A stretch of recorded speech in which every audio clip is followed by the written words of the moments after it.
വൈക്കോമേഴ്സിന്റെ പുതിയൊരു വീഡിയോയിലേക്ക് സ്വാഗതം. ഈ വീഡിയോയിൽ നമ്മൾ നോക്കാൻ പോകുന്നത് 4 ഇയർ UG പ്രോഗ്രാമുമായി ബന്ധപ്പെട്ട് ഏതൊക്കെ തരം കോഴ്സുകളുണ്ട്, അതിന്റെ ക്രെഡിറ്റ് അലോട്ട്മെന്റ് എങ്ങനെയാണ് തുടങ്ങിയ കാര്യങ്ങളാണ്. ഇപ്പോൾ 4 ഇയർ UG പ്രോഗ്രാമിൽ പ്രധാനമായിട്ടും 3 തരത്തിലുള്ള കോഴ്സസ് ആണുള്ളത്.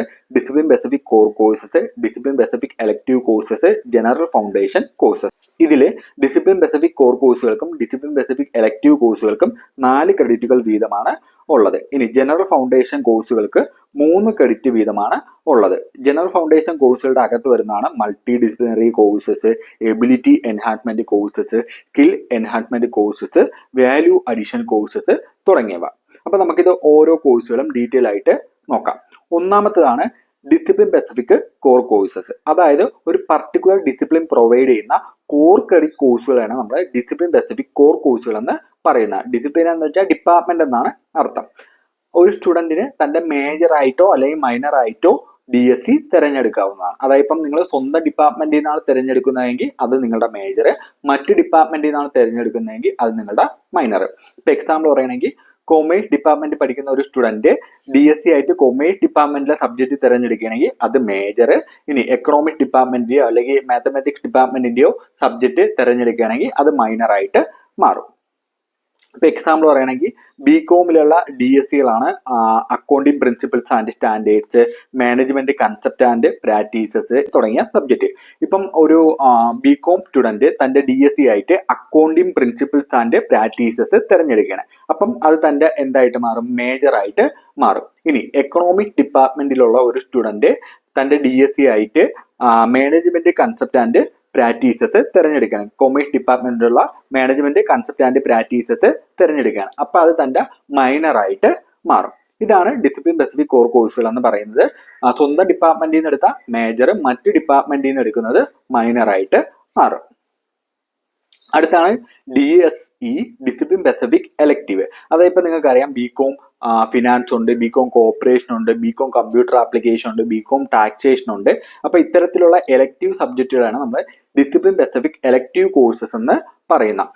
ഇപ്പം BCOMന്റെ കേസിൽ BCOM കമ്പ്യൂട്ടർ ആപ്ലിക്കേഷൻ ആണെങ്കിൽ കമ്പ്യൂട്ടറൈസ്ഡ് അക്കൗണ്ടിങ്, ഇപ്പം BCOM ടാക്സേഷൻ ആണെങ്കിൽ income tax assessment, BCOM corporation ആണെങ്കിൽ കോഓപ്പറേറ്റീവ് ലീഗൽ ഫ്രെയിംവർക്ക്. ഇത്തരത്തിലുള്ള കോഴ്സുകളാണ് നമ്മൾ DSc എന്ന് പറയുന്നത്. ഒരു വിദ്യാർത്ഥിക്ക് തന്റെ മേജർ ആയിട്ടോ മൈനർ ആയിട്ടോ DSc തിരഞ്ഞെടുക്കാവുന്നതാണ്. അടുത്താണ് multi disciplinary courses. Multi disciplinary courses എന്ന് വെച്ചാൽ ഇപ്പൊ നമ്മുടെ നിലവിലുള്ള സിസ്റ്റത്തില് ഓപ്പൺ കോഴ്സുകൾ കണക്കാണ് മൾട്ടി ഡിസിപ്ലിനറി കോഴ്സ് എന്ന് പറയുന്നത്. അതായത് ഇപ്പം നമുക്ക് സ്വന്തം ഡിപ്പാർട്ട്മെന്റിൽ നിന്ന് ഈ സബ്ജക്റ്റുകൾ തിരഞ്ഞെടുക്കാൻ പറ്റില്ല, മറ്റ് ഡിപ്പാർട്ട്മെന്റിൽ നിന്ന് വേണം ഈ സബ്ജക്റ്റ് എടുക്കാനായിട്ട്. അതാണ് MDC എന്ന് പറയുന്നത്. ഇപ്പം BCOMന്റെ MDCകളാണ് fundamentals of investment, accounting for everyone തുടങ്ങിയ സബ്ജക്ട്. അപ്പൊ ഈ സബ്ജക്റ്റുകൾ BCOM ഡിപ്പാർട്ട്മെന്റ്, അതായത് കൊമേഴ്സ് ഡിപ്പാർട്ട്മെന്റ് പഠിക്കുന്ന സ്റ്റുഡൻസിന് എടുക്കാനായിട്ട് പറ്റില്ല, മറ്റ് ഡിപ്പാർട്ട്മെന്റിലെ സ്റ്റുഡൻസിനായിരിക്കും എടുക്കാനായിട്ട് പറ്റുന്നത്. ഇനി കൊമേഴ്സ് ഡിപ്പാർട്ട്മെന്റിലെ സ്റ്റുഡൻസ് എന്ത് ചെയ്യണം? മറ്റ് ഡിപ്പാർട്ട്മെന്റിന്റെ MDC നോക്കിയിട്ട് ഏതാണോ അവർക്ക് ഇഷ്ടം അത് തിരഞ്ഞെടുക്കാവുന്നതാണ്. അടുത്താണ് ability enhancement courses. 4 year UG പ്രോഗ്രാമിൽ ലാംഗ്വേജിനെയാണ് നമ്മൾ എബിലിറ്റി എൻഹാൻസ്മെന്റ് കോഴ്സസ് അല്ലെങ്കിൽ AEC എന്ന് പറയുന്നത്. ഇപ്പം എക്സാമ്പിൾ പറയുന്നത് ഇംഗ്ലീഷ് അല്ലെങ്കിൽ മലയാളം, ഹിന്ദി, ഫോറിൻ ലാംഗ്വേജസ്, ഇതിനാണ് AEC എന്ന് പറയുന്നത്. അപ്പം നിർബന്ധമായിട്ടും ഇംഗ്ലീഷ് അവിടെ ഉണ്ടായിരിക്കും. പിന്നെ സെക്കൻഡ് ലാംഗ്വേജ് നമുക്ക് തിരഞ്ഞെടുക്കാം. മലയാളം, ഹിന്ദി, ഫോറിൻ ലാംഗ്വേജ് ആയിട്ടുള്ള റഷ്യൻ, ഫ്രഞ്ച് തുടങ്ങിയവയൊക്കെയാണ് എബിലിറ്റി എൻഹാൻസ്മെന്റ് കോഴ്സിൽ വരുന്നത്. അടുത്താണ് വാല്യൂ അഡീഷൻ കോഴ്സസ്. നമ്മുടെ എത്തിക്സ് അല്ലെങ്കിൽ കോൺസ്റ്റിറ്റ്യൂഷണൽ വാല്യൂസ് അല്ലെങ്കിൽ സോഫ്റ്റ് സ്കില്ല് ഇതൊക്കെ ഡെവലപ്പ് ചെയ്യുന്നതിന് വേണ്ടിയാണ് വാല്യൂ അഡീഷൻ കോഴ്സസ് ഉൾക്കൊള്ളിച്ചിട്ടുള്ള. ഇപ്പൊ BCOMന്റെ എക്സാമ്പിൾ പറയുകയാണെങ്കിൽ business and professional ethics, sustainable business practices തുടങ്ങിയവയാണ് വാല്യൂ അഡീഷൻ കോഴ്സുകൾ എന്ന് പറയുന്നത്. ഓരോ ഡിസിപ്ലിനും അതായത് ഓരോ ഡിപ്പാർട്ട്മെന്റ് ഇത്തരത്തിലുള്ള വാല്യൂ അഡീഷൻ കോഴ്സുകൾ പ്രൊവൈഡ് ചെയ്യും. അടുത്തതാണ് സ്കിൽ എൻഹാൻസ്മെന്റ് കോഴ്സസ്. നമ്മുടെ സ്കില്ലുകൾ ഡെവലപ്പ് ചെയ്യാൻ വേണ്ടിയുള്ള കോഴ്സുകളാണ് സ്കിൽ എൻഹാൻസ്മെന്റ് കോഴ്സുകൾ എന്ന് പറയുന്നത്. ഇപ്പം BCOMന്റെ കേസിലാണെങ്കിൽ digital media marketing, stock market operation തുടങ്ങിയ കോഴ്സുകളാണ് സ്കിൽ എൻഹാൻസ്മെന്റ് കോഴ്സുകൾ എന്ന് പറയുന്നത്. പിന്നെ ടാലി, ഇപ്പം മുമ്പൊക്കെ ആയിരുന്നെങ്കിൽ നമ്മൾ BCOM കഴിഞ്ഞിട്ട് ടാലി സെപ്പറേറ്റ് ആയിട്ട് പഠിക്കണമായിരുന്നു. ഇനി മുതൽ നിങ്ങൾക്ക് BCOMന്റെ കൂടെ തന്നെ ഒരു സബ്ജക്റ്റ് ആയിട്ട് ടാലി ചൂസ് ചെയ്ത് പഠിക്കാവുന്നതാണ്. ഓക്കെ, അപ്പൊ ഇനി നമുക്ക് ക്രെഡിറ്റ് എന്താണെന്ന് നോക്കാം. അപ്പൊ ഇതിന്റെ തുടക്കം മുതൽ നിങ്ങൾ കേൾക്കുന്ന ഒരു വേർഡാണ് ക്രെഡിറ്റ് അല്ലേ. ക്രെഡിറ്റ് എന്ന് വെച്ചാൽ ഒന്നുമില്ല, ഒരു ക്രെഡിറ്റ് എന്ന് വെച്ച അർത്ഥം 1 ഹവർ എന്നാണ്.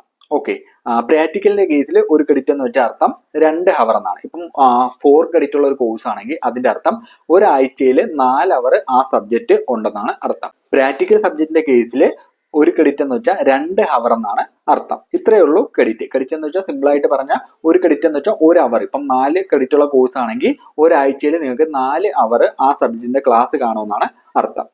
അടുത്താണ് ഹൗ ടു സെലക്ട് കോഴ്സസ്. അതായത് ഇപ്പം മുമ്പായിരുന്നെങ്കിൽ നിങ്ങളിപ്പോൾ നെടുമങ്ങാട് കോളേജിൽ നിന്ന് ബികോം എടുത്താലും ആറ്റിങ്ങ കോളേജിൽ നിന്ന് ബികോം എടുത്താലും MG കോളേജിൽ നിന്ന് ബികോം എടുത്താലും ഏകദേശം ഒരേ സബ്ജക്റ്റുകളായിരിക്കും നിങ്ങൾ പഠിക്കുന്നത്. എന്നാൽ ഇനി മുതൽ അങ്ങനെയല്ല. യൂണിവേഴ്സിറ്റി അവരുടെ ബാസ്ക്കറ്റിൽ ഒരു 100-ലധികം സബ്ജക്റ്റുകൾ ഇൻക്ലൂഡ് ചെയ്തിട്ടുണ്ടായിരിക്കും.